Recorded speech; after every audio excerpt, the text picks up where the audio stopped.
আমরা এই মুহূর্তে এসে উপস্থিত হয়েছি জিয়াগঞ্জ সাধকবাগ যে রথ উৎসবটি হয় সেই সাধকবাগ রথ উৎসবের মেলাতে।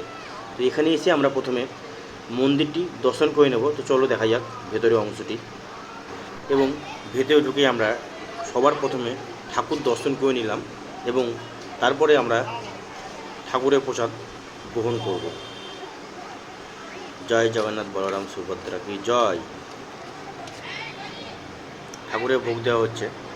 এখানে ঠাকুরের প্রসাদ সবাইকে দেওয়া হচ্ছে।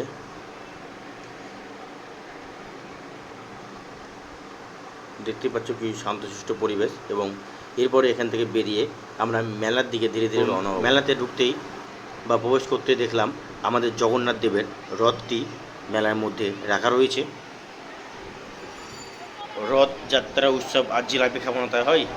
মেলায় গিয়ে চটপট 500 মতো জিলাপি নিয়ে নিলাম এবং তারপরে আমরা ধীরে ধীরে মেলার ভিতরের দিকে প্রবেশ করলাম এবং মেলাটিকে আমরা উপভোগ করলাম।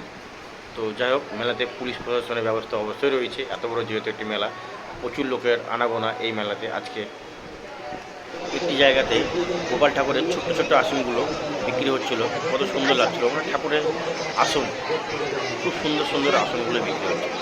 এরপরে আমরা মেলায় প্রবেশ করলাম। মেলায় ফসলগুলো আপনারা যাই হোক, এখানে চারিদিকে গ্যাঞ্জাম অনেক কিছু অনেক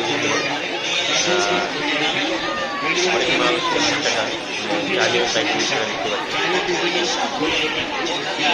আর আমরা মেলাটাই আপনারা তো যাই হোক, বাই বাই, টাটা, ভালো থাকবেন এবং আমার এই ভিডিওটাকে লাইক, শেয়ার অ্যান্ড কমেন্ট করতে ভুলবেন না যেন।